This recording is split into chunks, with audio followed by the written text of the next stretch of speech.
От какво да пазим почвата? Ами да я пазим от деградация. Водна и ветрова ерозия. Предстои да чуем 9 представяния на значими експерти и природозащитници, които ще ни разкажат повече за почвата и за климата и тяхното значение върху нашия живот. Нека първо да започнем с въпроса защо трябва да спасим почвата. Темата на днешното събитие е да спасим почвата и за мен това е най-важното от всичките неща, които ние можем и трябва да направим. 95% от нашата храна идва от нашата почва. Всички ядки, хляб, сирене, мляко, месо, зеленчуци, плодове наистина идват оттам. Аз си мисля, че ако ние загубим голяма част от почвата, човечеството няма да съществува много рано преди да се разтопят ледниците. Нали? Ще се избиеме за храна, защото ако на някои децата му гладуват, изобщо не го интересуват ни ледници, ни бели мечки, ни че някой е богат и така нататък. Нали? Войната е гарантирана и погибването на нашата цивилизация, ако загубим почвата и няма достатъчно храна за всички. Основната причина за проблема с плодородието на почвата, с деградацията на почвата, са именно обработките. Да, хербицидите също помагат, да, изкуствените торове също помагат, но може би 70-80% от причината почвата да деградира и да се губи нейното плодородие, това са обработките на почвата. Тези картинки, всъщност водата, която виждате, че изтича от полетата, тя заедно със себе си носи точно тази плодородна почва. И така, сезон след сезон, година след година, десетилетие след десетилетие, почвата лека по лека си заминава. От кого трябва да пазим почвата? Не случайно съм сложил надписа отдолу почвообработващи машини, аз ги наричам почвоубиващи машини. 80% от биологично активните агенти в почвата, бактерии и гъби, там където се използва конвенционалното земеделие с обработки и химически продукти, са патогени. 80%. Нали, как да получим здраво растение при 80% патогени в почвата? Една от основните концепции на биодинамичното земеделие е храним почвата, а почвата вече си изхранва растенията и тя си ги отглежда здрави и не е нужно нищо повече да се прави. В нашата ферма не се е пръскало с каквото и да е. Син камък не слагаме. Лозето ми е по-здраво от това на който и да е, с каквото и да пръска. Темата за биоземеделието използва 40 до 64% по-малко се замърсява подпочвената вода с нитрати.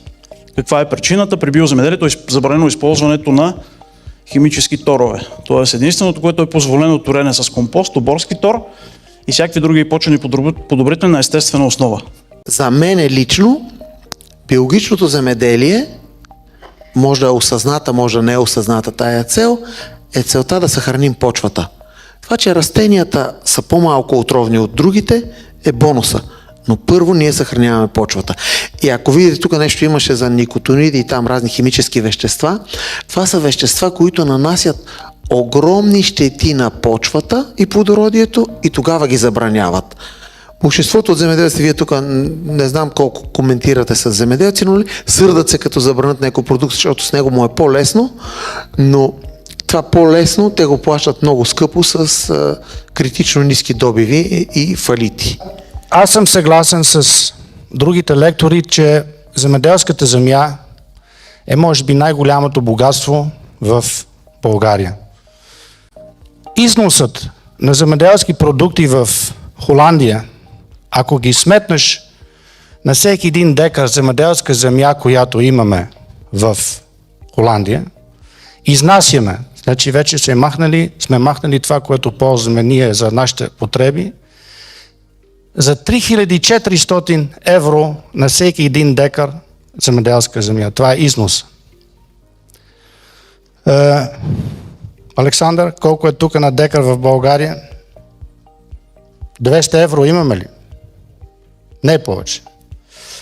Сега, аз не съм за холандския модел, вие сте умни хора, сте чели, ние сме шампионите с пестицидите и така нататък, но чисто теоретично, ако ние щяхме да умножим броя на декарите земеделска земя в България по 3400, при едно по-умно възползване на земята в България, в някакъв съвременен модел, ние можем да изкараме в България, само от нашите земеделски земи, 120 милиарда евро.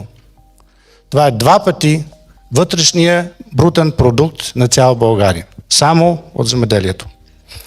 Но както разбрахте, а това се отнася и за България, изключително много е напреднал процеса за деградация на почвите, за ерозията, за намаляване на плодородието, именно поради намаляване на органичния компонент в почвата. Дали 100 години, дали стотици години, както виждаме тук, ние, хората, човечеството се отнася по един и същ начин към почвата. По никакъв начин, значи технологиите са се развивали, този трактор, виждате, има и система там, дето пречиства изгорелите газове, има GPS навигация, сам върви, сам се контролира и така нататък. Развиваме технологиите, но за стотици години разбирането ни за почвата не се е променило. Ние до момента, хората по никакъв начин, човешката цивилизация по никакъв начин не се е замисляла, че трябва да обърне внимание на това от какво има нужда почвата. Че тя трябва да бъде разглеждана като жив организъм. Че тя наистина е жив организъм. Ванга какво е казала тя за земята? Че това е жив организъм. Не я гневете, изучавайте нейния език и нейните закони и ги спазвайте, за да живеете по-дълго и по-добре. Ако сте внимателни с нея, тя ще ви даде много. А ако я гневите, ще ви накаже, защото е по-силна от вас. Колко години гледам вече цели градове има погребени под земята след природни катаклизми, колко древни цивилизации са си отишли. И нека да се обърнем назад и към Асиро, Вавилон, Шумери, Египет. Тия цивилизации, те въобще не са били в пустинята. Това са били райски места. Не случайно там са тръгнали тия цивилизации, след което се е съсипало от разумна човешка дейност. Това е 5 септември или 6 септември, плюс-минус няколко дни, след наводненията от 2 септември. И много рязко ще ви върна каква е обратната страна каква е цената на това да нямаме гора, каква е цената на това да нямаме достатъчно дървета, каква е цената на климатичните промени и екстремуми, каква е цената на това да не положим малко усилия сега или каква може да бъде цената за нашите деца, тези, които идват след нас. Давай напред, Веско, ето това е цената. Така изглеждаха наводнените села. Как беше, когато отсечем и последното дърво и замърсим и последната река, ще разберем, че парите не стават за ядене. Масанобо Фукуока взема едно парче земя около 7 декара, което даже в Япония не е било обработвано. Толкова клисава глинеста почва, неплодородна, и го обръща на райска градина, използвайки именно безорани методи. Той, например, казва, че дървото трябва да се посади от семка. Точка. Семената той по друг начин ги прави, не с наутил, той ги въргаля в прах глинена и ги разхвърля отгоре. Ходили сме в една градина в Гърция, правена по негов начин. Просто човек попада в рая. Първото нещо, което е най-важното да правим за почвата, е да спрем да я тормозим, да спрем да я ровим, да спрем да я прибиваме от бой. Второто нещо е почвата да бъде покрита с растителни остатъци. Третото нещо е да спазваме сидбооборот. Четвъртото важно нещо е да сеем покривни култури. Това са миксове от растения, които са между основните култури. Оставянето на почвата гола, незащитена, води единствено и само проблеми. Затова казвам, че угърта е най-голямата дивотия, която го имаше като мерки. Угър, дори изискване за добри земеделски практики, за да може земеделските производители да получават субсидии и така нататък, е да разореш нивата си или в случая част от своята земеделска земя и да я оставиш една година да почива. Само че ти не я оставаш една година да почива в естествения си вид, ти я разораваш дълбоко и я оставяш, това, което Садгуру каза, сваляш кожата и оставяш така, за една година. Това с угъра може би трябва да се промени леко. Угър не трябва да е практиката с разораване и оставане за една година, а просто оставяне за една година. Тази снимка, която виждате зад мен, е лично от мен направена. От посещението ни бяхме голяма група фермери в Аржентина и там плуга вече са го превърнали в паметник.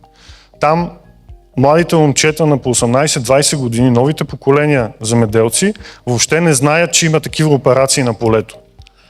В Аржентина от много години полетата не са виждали плуг, не са виждали култиватор, не са виждали дискова брана. В тази десната снимка, който е фермера, който иска да полети, вече 10-та година той не слага фосфор и калий в торовете, има едно минимално безпокойство заради борба с плевелите, за да не използваме много химически вещества. 10 години без фосфор и калий, азота му е с 70% намален, все още не можем да намерим метод, в който да получаваме големи резултати без абсолютно никакъв азот. Фунгициди, растителна защита няма, 0 за този период и този човек прави рекордни добиви за Европа. Средната снимка тук е в едно стопанство, което е една много голема фирма за химически продукти, мултинационална, най-голямата в света, има опитно поле по всички параметри, с комбайни, с специалисти и така нататък. И преди 7-8 години направихме съревнование с най-скъпите препарати от тази фирма. Изключително скъпи, малко земеделци си ги позволяват да ги купат срещу биологично отглежданите. Резултатите бяха много хубави в полза на биологичното, може би над 40% като добив. Растенията изглеждаха през цялото време по-добре. Говориме с най-високите достижения на химическата индустрия и най-скъпите продукти. Биологията ги победи. Тук по-фокуса е, че не са тия старите методи с много торове, с растителна защита, няма болести, няма нищо. С биологични продукти се прави това, което е хората до сега го беха приели, че биологичните продукти са по-скъпи. При нашата технология е малко обратно. Биологичните продукти са по-евтини. Здравото растение, когато е силно здраво растение, то има един електрически импулс и не допуска, като електрошокова палка и не допуска никакви инсекти да дойдат при него. А пък за гъбите вече има едни биологични агенти, бактерии, които с ферментите си заставят растението да произведе биологичен антибиотик. И този биологичен антибиотик го пази от болести. И втората полза е, че ние, ядейки такъв плод или зеленчук, с който е произвел сам биологичен антибиотик да се предпази от болести, приемайки го в него, ние вече се борим с патогените, които идват при нас. Това, което излиза отвътре като вкус и като качество, според мен е несравнимо. Нали? Просто не се боледува от този тип храна и заради това и това, което ти спомена за биологичното земеделие в Европейския съюз, за мен това е въпрос на национална сигурност. Ако ти осигуриш на народа си здравословна храна, от това, че хората да не боледуват, това е национална сигурност. Не винаги химията и при хората, и при животните дава резултатите, които си очакваме, като сме дали парите. Нали? Аз съм си платил, аз химия, аз така, нали? Има едни слогани, ние правим химия, ние правим това, ние правим онова. Само, че аз се ги питам така земеделците, викам, вие като ходихте там на училище, като учехте за растения и животни, спомняте ли си как беше предмета, нали? И те отначало не могат да разберат, да викам, химия ли беше, биология ли беше? По биология. Викам, като учите за растения и за животни по биология, що тогава ги отглеждате с химия после, хора? Ние правим така, че с всичките практики земеделски, използване на пестициди, механизация и всякакви други процеси, да убием всичко останало, освен растението, което всъщност е културата земеделската, която ние отглеждаме там. С което ние какво правим? Ние краткосрочно се възползваме от това да дадем стимул на въпросното растение земеделска култура, но убивайки всичко останало, ние дългосрочно намаляваме способността тази почва да бъде с добри стойности. Още по-лошо. Толкова е напреднала технологията на различен тип пестициди, хербициди, всякакъв тип препарати за растителна защита, че те убиват все повече и повече от микроорганизми, растения и животни, намиращи се в този почвен хоризонт. И това има пряко въздействие върху две неща. Първото, почвеното плодородие, за което говори и Садгуру, органичният процент в почвата, но второто, за да се върне малко към темата за климата, това създава условия да има по-малка поглъщателна способност почвата към въглерода. Защото, ето го вторият момент, освен за обедото, почвата е отговорна за това да поглъща чрез фотосинтезата, за която стана въпрос от там към коренната система и цялото почвено плодородие, да поглъщат всички онези емисии въглерод, въглероден диоксид и други парникови гази, които са на въглеродна основа, които ние в момента дълбаем от земните недра и ги вкарваме в атмосферата. Единственият начин ние да намалим, да компенсираме по-скоро този процес е през повече механизми за такъв тип резервоари. Хората ето за сватба засаждат дървета. Роди се дете, засаждат дървета. Понеделник е, засаждайте дървета. Велик ден е, засаждайте дървета. Не чакайте специален повод. Обичате круши, засадете дървета. Искате сянка за колата, засадете дървета. Жив лист на растение може да отрази 99,9% от топлинния спектър на светлината. Нали? Светлината има светлинен спектър, топлинен спектър и така нататък. Та живото растение отразява най-много от топлинния спектър. И това най-лесно може да го видите, ако застанете под една палатка от брезент. Вие сте на сянка, обаче е по-топло, отколкото ако застанете под едно дърво. Нали, орехите пазят най-така хубава сянка. Така започнахме с пчеларите, като първата ни кампания изпратихме и подарихме всъщност 100 000 медоносни дървета. Следващия слайд Веско подарихме 105 000 медоносни дървета и така вече 7-8 пъти сме подарили, не знам, 600-700 милиона, щях да кажа, дай Боже. Нали? Пращахме арони, пращахме дъбчета, пращахме борове и, например, така се роди миналата година по Коледа една кампания, в която 70-80 хиляди дръвчета раздадохме, създавайки в хората една позитивна мотивация, която е, вместо да отсечете дърво за Коледа, вземете, засадете едно. То никъде в Библията, уважаеми дами и господа, не пише убийте едно дърво и съберете се около мъртвото дърво. Изказване на Бил Гейтс, моето уважение към него, много по-голям бизнесмен от мен. Технологиите са решението на проблема с изхранването на човечеството. Не са технологиите. Съвсем природата е решението на тия проблеми. Напред към природата. Това е моята шапка, не е бебешка. Виждате, нали, какъв клас може да стане, когато се учим от природата. И тук го казаха горе-долу, повечето земеделци гледат на почвата като на някакъв ресурс. Колко пясък има, колко МПК, колко микроелементи. Сега вече започна да се обръща внимание какъв е биологичният състав. Ние гледаме плодородието на почвата, че се е променило. И когато почвата стане черна, това значи, че акумулацията на въглерод се е случило. Нали? Въглерод са въглища, диаманти, ние, нали, в клетката. Състав на клетката, ако напишете в Уикипедия, 52% е въглерод. Втория елемент е водород, третия е кислород и тия три елемента правят 98% от състава на всяка клетка. Растение, животно, микроорганизъм, диамант, нещо си.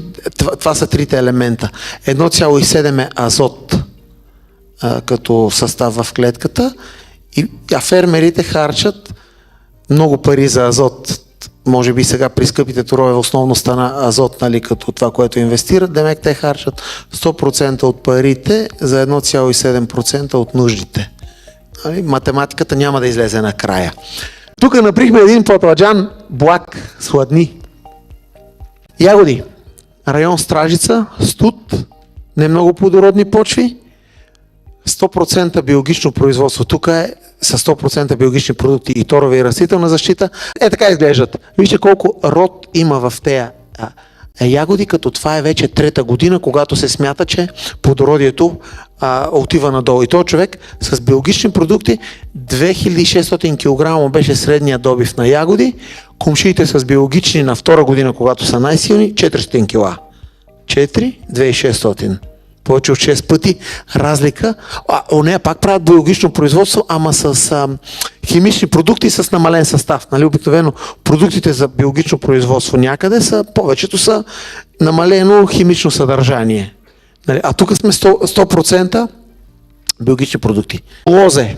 В Петрич, към Мелник, почти гръцка почва, нископлодородна, 0 химия на това лозе. И много род, защото нали тук той човек вика, много ми е хубаво лозето, ама е малко, а тук еме хубаво, еме много. Нали, също е вкусно, защото вкуса идва, като качиме различните ферменти, различни хранителни вещества от биологичната активност. Трансформация на енергии през слънцето и така нататък по биодинамичното земеделие на Штайнер. Другата голяма разлика между конвенционалното и биоземеделието е използването на пестициди. Пестицидите са огромен проблем. Виждате, че 50% си е поставила Европейската комисия за цел да се намали използването им.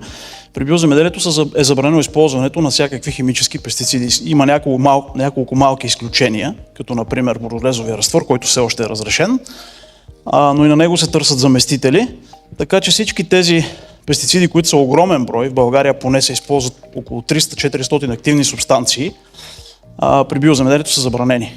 Пшеницата е най-отровното растение, защото то от семенцето почваме да го тровиме, тровиме го през цялото му отглеждане, тровиме го накрая, точно когато все едно на бременна жена, нали, да й даваме най-тежките антибиотици, когато трябва да роди зърно, тогава са най-яките отрови. После го складираме и пак го съхраняваме с едни хапчета, за да не го ядат боболечки, пак отрови. После като го преработваме в мелниците, за да стане бяло хубаво брашно, пак се избелва с отрови. И когато си купиме, нали, едно такова брашно отровно, много пъти с квас не става. Нали, затова има мая. При биоземеделието е забранено да се отглеждат животни без почва. Тоест всички животни, които се отглеждат по методите на биологично земеделие, задължително трябва да отговаря почвата, т.е. земята, която притежава фермата, трябва да е достатъчна, за да осигури изхранването на тези животни.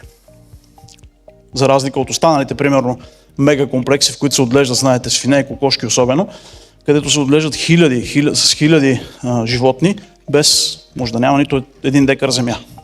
При преживните животни задължително се включват груби фуражи, а не такива концентрирани, произведени примерно в някъде в Аржентина и докарани с кораби тук. Така че това е най-голямата разлика и животните трябва да бъдат на свобода. Тъй като знаете, че една от големите критики към животновъдството е вредните емисии от парникови газове. В случая, когато животните се движат на свобода, когато се отглеждат на пасища, включително за свине и птици се отнася, тези емисии на газове са много по-малки в сравнение с индустриалното животновъдство. Също така превентивното използване на антибиотици в животновъдството е забранено. И това е изключително важно за производство за отглеждането на животни като свине и птици, където знаете, че там всичко се дава по схема, и може би не знаете, но едно пиленце, което идва от люпилната на един ден и тежи може би 6 грама, на 35-я ден вече тежи 2 кг и половина. Като всеки ден от живота на това 35-дневния живот на това пиленце, то получава с храната или някакъв антибиотик или нещо друго, което го предпазва от заразяване. Защо? Защото вътре в една помещение, примерно, са 10 000 пилета и те не виждат слънце. Те са там затворени, докато то е време за клане. Биофермерите са намерили начин, като не могат да ползват антибиотици, те ги изкарват вънка на открито, на поляната и така се намалява риска от развитие на заболяванията. Сега виждате кои са водещите държави. Франция. Какво направи Франция? Разработиха си този план, в който предвидиха биологичните храни, произведени във Франция, да влязат в детските градини и в училищата. И ето какъв е резултата. В момента Франция е една от водещите държави, тъй като почти всички училища, има райони, в които 100% от училищата и детските градини се готвят само биологични продукти. Най-често са произведени в района или в департамента, или в региона във Франция, в който са разположени тези училища и детски градини. 2007 година Бристолския университет открива съвсем случайно, че повсеместно в почвата се намира една бактерия, която се нарича Mycobactericum vaccae. И при допир на тази бактерия с кожата на човека се образува серотонин, което е хормона на щастието. Това означава, че когато човек работи с ръцете си в земята или ходи бос, в него съвсем по един естествен начин се формира този хормон на щастието. Но освен това се оказва, че този хормон на щастието, серотонина, се намира в корелация единица, т.е. в пълно взаимодействие с имунната система на човек. Т.е. има ли достатъчно серотонин в тялото, имунната система работи добре. Отделно, ред психологически изследвания доказват, че има връзка между склонността на хората да се подчиняват с нивото на серотонин. Тоест едно дете, ако не ви слуша, да знаете, че серотонина му е окей. Мислейки къде трябва да се прецелим, за да променим след 10, 15, 20, 30, 40 години, да не живеем в един свят на ограбване, който ние сме ограбили децата си, защото аз имам 3 деца и искам тия деца да живеят в един по-хубав свят от моя, а не аз съм живял в най-хубавите времена, а те да носят последствията от нашето охолство. И си мислех какво да направим, да ги въвлечем самите деца. Той след 20-30 години този свят ще е техен. Мислейки си обаче как да въвлечем повече деца и в по-ранна възраст, си викаме, ние трябва да влезем и по-активно в детските градини, ама да правят нещо тия деца, ама някой да им разказва, ама да се случва. Направихме около малко под 10 000 такива комплекта, които представляваха саксийка, торопочвена смес, жълъче, етикетче и възможността учителите да разкажат на тези деца, защо е важно да има дървета? Какво правят тия дървета? Откъде идва този въздух? Какви са климатичните предизвикателства, пред които сме изправени и всичко останало? Такива малки дъбчета, следващия слайд, Веско, надявам се след 50-60 години да имаме ето такива величествени дъбове, отгледани от деца, както и зелените им идеи на тия деца, както и мисленето, както и отношението им към природата да бъде точно такова. Известните български билки. Аз знам няколко фирми, които активно поръчват билки в България. Жълт кантрион, бял равнец и един куп други.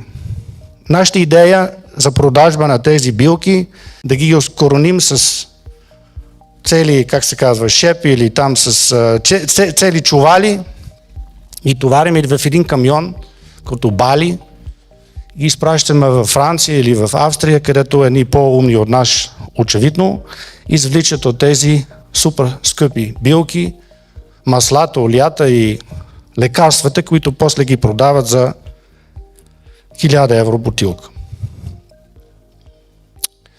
Концесиите в България. В България се намира цялата Менделеевската таблица в нашата почва. Вие много добре го знаете. Известни са нашите мини за мед. Аз винаги съм се чудил, щом има такива огромни запаси на мед, защо никой не се сетил поне един завод за кабели или за трафопост или нещо подобно да построи. Аз не мога да разбера, че една европейска държава дава на чужди фирми, на частни фирми, правото да разкопаят нашите планини, вашите планини, да взимат оттам златото, вашето. Добре, нашето злато. Okay. Нашето злато. Изнася златото в вид концентрат, никой не знае точно как изглежда. Остават в нас хвостохранилищата с възможно най-отровни буклуци от тая дейност, включително и 200 човека, работници, които временно за 20 години са имали работа в тази мина и после умират от белодробна недостатъчност. И после кюците ги прибират в една банка, някакъв Federal Bank или някаква друга национална банка, ама не е в нашата национална банка. Ако искаме да излезем от тази фундаментална криза, единственият път е икономически. Ние, като народ, какво можем по-добре от всички останали? И това е една комбинация от нашите специфични таланти, имаме ги, от природните ни ресурси и географското ни положение. Сега, вие знаете ли, че Кайро е по-близо до София от Копенхаген? Никой не знаеше, не? В Египет живеят 100 милиона души. В Дания, Копенхаген, Дания, 6. В Египет 100 милиона души живеят в пустинята, гладни и жадни, имат нужда от всякакви стоки, като България в 91-2 година. Освен Египет има Алжир, 40 милиона души. Там има Марокко, 30 милиона души. Там има Етиопия, почти 100 милиона души. Тунезия, Либия, целият Персийски залив. Аз малко се интересувах какво можем да продадем в Саудитска Арабия, понеже при тях всичко е внос. И намерих една статистика от техната митница. Те имат там една федерация от всички държави около Персийския залив. Бахрейн, Катар, Емиратите, Оман, Ирак, Саудитска Арабия. Само Иран не го считат като държава, никога не съм разбрал защо, но да речем, че останалите държави, те консумират в годишен аспект, имаше едно перо там при техните митници и статистиките, за 1 милиард и 600 милиона евро ябълки, круши и още някакъв плод, който съм забравил на годината. 1 милиард 600 милиона евро ябълки. Когато застанеш в центъра на Персийския залив и почнеш да направиш едни кръгчета на картата, първият район, където могат да виреят тия ябълки, е България. Жалко обаче, че ние сме отсекли всички нашите овощни градини. И сега вече идва момента. Искам наистина, когато се приберете, да мислите по този въпрос. Кой интригант ни вкарал бръмбър в главата преди 30 или 40 или не знам си колко години, че нашият пазар е в Западна Европа? Това е най-голямата заблуда на тази държава и на тази икономика. Когато българският народ преживява отново нещо, едно усещане, една надежда, че нещо може да го бъде, може отново да се запали огъня в душата на този народ. Огъня да се запали в душата на този народ. И тогава ще видите, че хората ще започват да обичат отново тази земя, която ги е родила. Тогава се връща чувството за принадлежност. И тогава ще видите, че всички тези проблеми, за които говориме по телевизията, всичко, което не е наред в държавата, тези проблеми автоматично почват да се оправят. Защото изведнъж на много хора и на все повече хора ще им дойде отвътре да помагат на човека до тях, вместо да го прецакат. Това е от мен.